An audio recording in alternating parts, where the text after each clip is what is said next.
Подобрување на односите и враќање на довербата меѓу Скопје и Софија, па потоа конкретни чекори за деблокада на македонските евроинтеграции. Ова е одговорот на министерот за европски прашања Орхан Муртезани, прашан дали се подготвува трет протокол со Бугарија за да се надминат разликите, нешто што претседателката Гордана Селјановска-Давкова претходно го предложи и како креативно решение.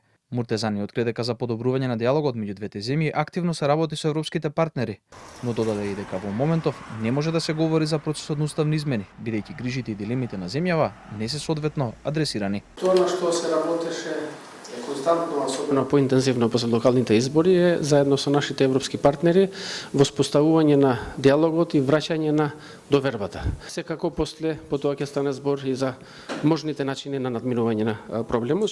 Уставните измени мора да се работи.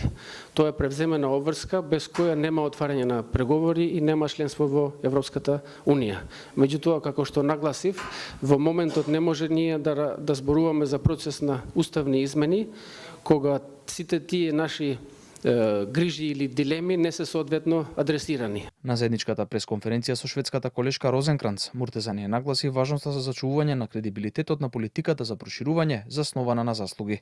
Шведската министерка пак ги поздрави евроинтегративните напори на земјава и повика да се искористи моментумот за проширување кој оцени дека постои во унијата. Го поздравуваме и го поттикнуваме секој добар диалог кој што може да биде остварен во таа смисла.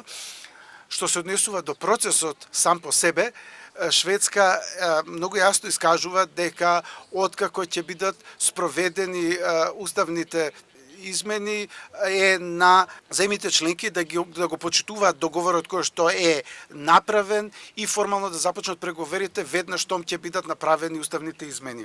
Порака земјите од регионот да го искористат моментумот во унијата од самитот во Тирана минатата недела упати еврокомесарката за проширување Марта Кос, која додаде дека целта е полноправно членство со целосни права. Премиерот Мицкоски инаку пред локалните избори посочи дека можни се некакви активности за деблокада на евроинтеграциите по новогодишните празници и порача дека очекува промени во делот на добивање на гаранции од европските партнери.